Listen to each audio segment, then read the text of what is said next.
सुप्रभात बच्चों। वर्ग 8वां का हिंदी विषय अध्याय 2 ईदगाह। पिछली कक्षा में हम लोग ईदगाह कहानी को संक्षिप्त रूप में पढ़े थे।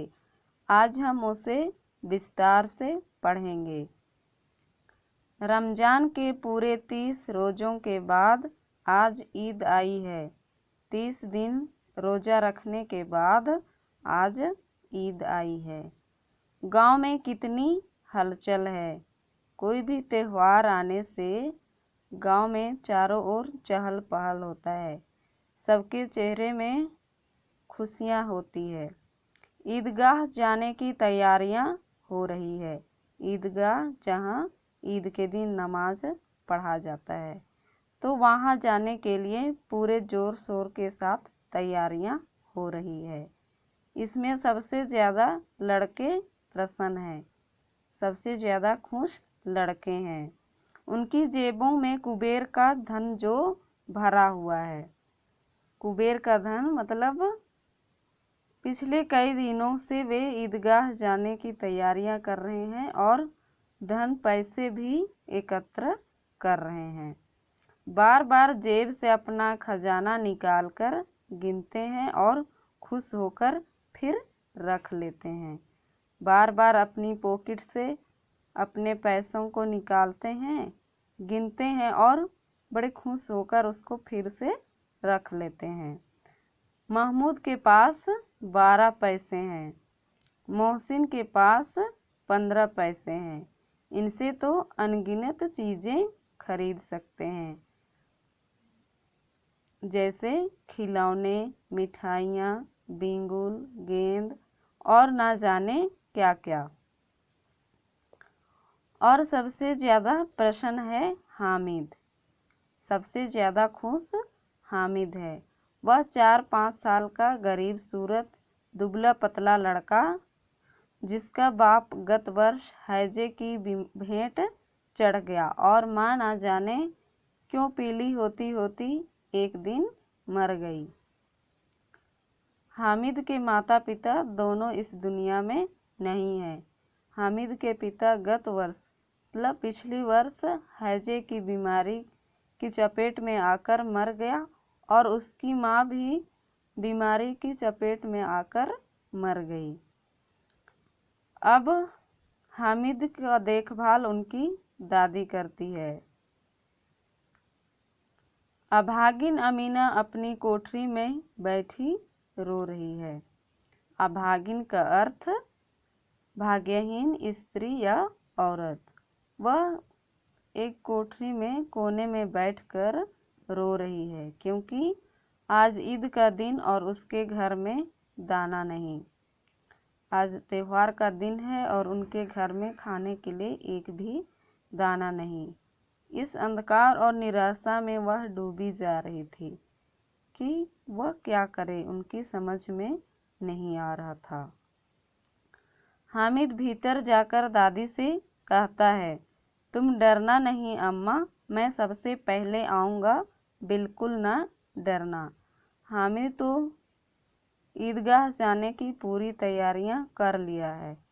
वह अपनी दादी से कहता है, अपनी दादी को भरोसा दिलाता है कि तुम डरना नहीं, मैं सबसे पहले आऊँगा। वह कहता है कि मैं मेला घूमने जाऊँगा, लेकिन बाकी बच्चों से पहले ही आऊँगा, इसलिए तुम मेरी चिंता बिल्कुल मत करना। अमीना का दिल कचोट रहा है। अमीना का दिल अंदर ही अंदर घुट रहा है, मतलब घबरा रही है वो। गांव के बच्चे अपने अपने बाप के साथ जा रहे हैं। गांव के छोटे नन्हे मुन्ने बच्चे अपने पिताजी के साथ जा रहे हैं। तो उनकी दादी को चिंता है कि हामिद को कैसे अकेले में मेले जाने दे। वह नहीं चाहती है कि हामिद भी अकेला मेला देखने जाए। वह सोचती है कि साथ लेकर जाए। कहीं खो जाए तो क्या होगा। छोटा सा बच्चा मेला में कहीं खो जाएगा या रास्ते में कुछ हो जाएगा तो वो क्या करेगी। नन्ही सी जान। 3 कोस चलेगा कैसे? घर से ईदगाह जाने के लिए 3 कोस की दूरी है, वहाँ तक वो कैसे जाएगा? पैर में छाले पड़ जाएंगे, जूते भी तो नहीं हैं। वह सोचती है कि जूते भी नहीं हैं तो चलते चलते उसके पैरों में छाले पड़ जाएंगे, घाव हो जाएंगे। वह थोड़ी दूर पर उसे गोद ले लेगी, वह साथ ले चलेगी और थोड़ी दूर दूर पर गोदी कर लेगी। लेकिन यहाँ सेवइयाँ कौन पकाएगा? घर पर भी कोई नहीं है तो सेवइयाँ भी कौन पकाएगा? इस दिन पड़ोस के लोगों को घर पर सेवइयाँ खाने के लिए बुलाते हैं। जैसे हम लोग भी कोई त्यौहार होता है तो हमारे अगल बगल के पड़ोसी लोगों को हम लोग भी अपने घर में निमंत्रण करते हैं। तो उसी प्रकार अमीना भी आसपास के पड़ोसियों को निमंत्रण की है। जैसे धोबिन, नाइन, मेहतरानी और चूड़ीहारिन सभी तो आएंगी। सभी को सेवइयाँ चाहिए, साल भर का त्यौहार है।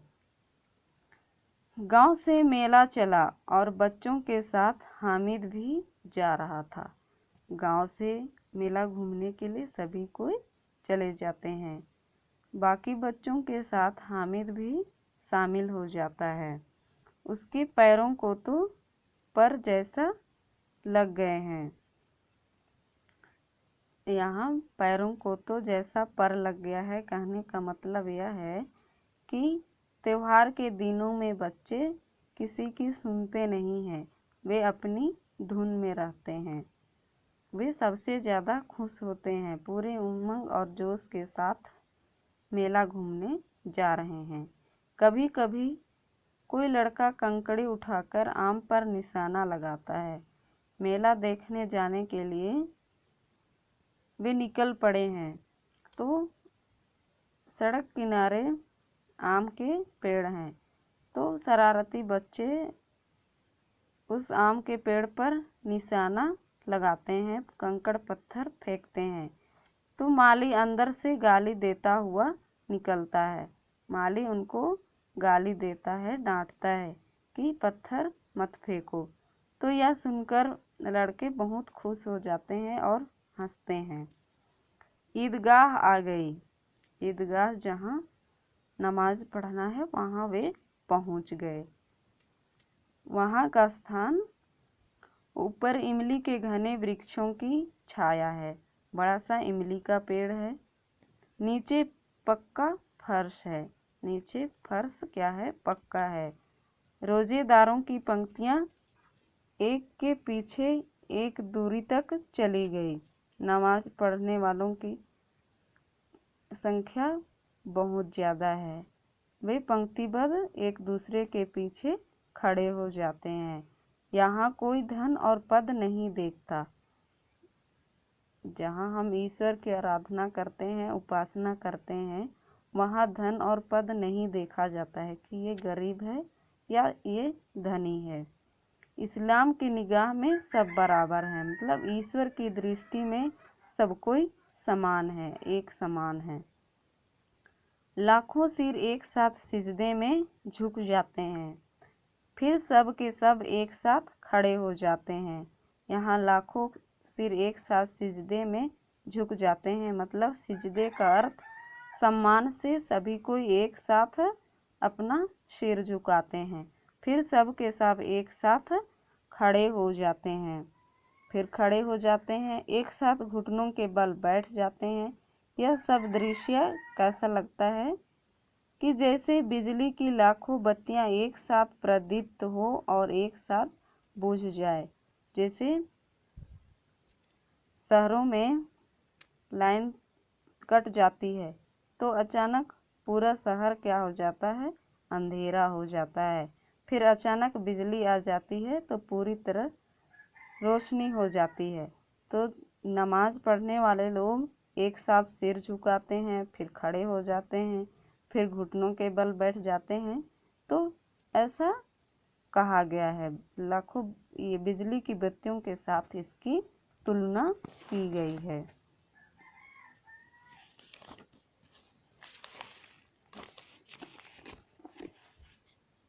आगे, नमाज खत्म हुई, लोग आपस में गले मिल रहे हैं, तब मिठाई और खिलौनों की दुकानों पर धावा होता है। नमाज खत्म हो गई, आपस में लोग एक दूसरे के साथ गले मिल रहे हैं। बच्चे खिलौनों की दुकान और मिठाई की दुकानों पर दौड़ते हैं। तरह तरह के खिलौने हैं, सिपाही, गुजरिया, राजा और वकील, भिश्ती, धोबिन और साधु। तो तरह तरह के खिलौने दुकान पर सजी हुई है। बच्चे अपने अपने पसंद के खिलौने खरीद रहे हैं। जैसे महमूद सिपाही लेता है, खाकी वर्दी और लाल पगड़ी वाला, कंधे पर बंदूक रखे हुए। मोहसिन को भिश्ती पसंद आया। भिश्ती एक प्रकार का मशक जो जानवर की खालों से चमड़ों से बनी हुई एक थैली है, कमर पर मशक रखे।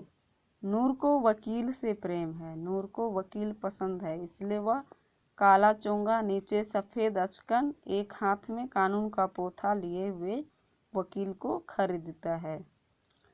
सब 2-2 पैसे के खिलौने हैं। कितने पैसे के? 2-2 पैसे के। हामिद के पास कुल 3 पैसे हैं। इतने महंगे खिलौने वह कैसे ले? हामिद के पास तो सिर्फ 3 पैसे हैं, तो सोचता है कि इतने महंगे खिलौने वह कैसे लेगा। कहीं हाथ से छूट गया तो चूर चूर हो जाएगा, पानी पड़ा तो सारा रंग धुल जाएगा। ऐसे खिलौने लेकर वह क्या करेगा? वह सोचता है कि ये महंगे खिलौने लेकर मैं क्या करूं?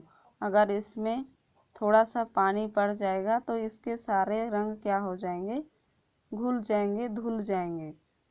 वह अपने पैसों को व्यर्थ में नहीं गंवाना चाहता है, फिजूल खर्च नहीं करना चाहता है, इसलिए वह खिलौने नहीं खरीदता है। सब अपने अपने खिलौनों की तारीफ कर रहे हैं। हामिद ललचाई आंखों से खिलौनों को देख रहा है। सभी कोई अपनी अपनी पसंद के खिलौने ले लिए और अपनी अपनी खिलौने की तारीफ कर रहे हैं। तो हामिद छोटा सा बच्चा है, उसे भी लगता है कि वह खिलौना खरीदे, लेकिन उसके पास पर्याप्त पैसे नहीं है, इसलिए वह उन्हीं खिलौनों को ललचाई हुई आँखों से देख रहा है। वह चाहता है कि जरा देर तक के लिए ही सही वह उन्हें हाथ में ले सकता है। उसका मन भी कर रहा है कि उन खिलौनों को पकड़कर खेलूं।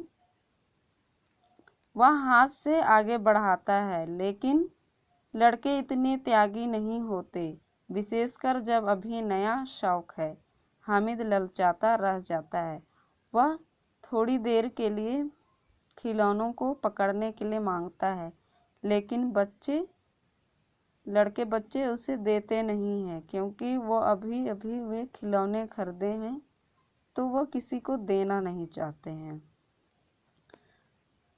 आगे मिठाइयों की दुकानें आती है। किसी ने रेवड़ियाँ ली, किसी ने गुलाब जामुन, किसी ने सोहन हलवा, मज़े से खा रहे हैं।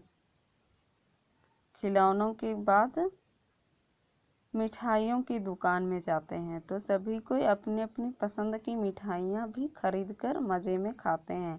लेकिन हामिद अभागे के पास सिर्फ 3 पैसे हैं, क्यों नहीं कुछ लेकर खाता?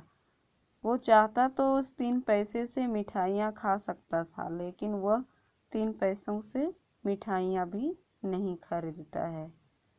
मोहसिन उसकी ललचाई नज़र देखकर कहता है, हामिद रेवड़ी ले खा, कितनी खुशबूदार है। जैसे ही हामिद हाथ फैलाता है, मोहसिन रेवड़ी अपने मुंह में रख लेता है। बच्चे बहुत शरारत भी होते हैं।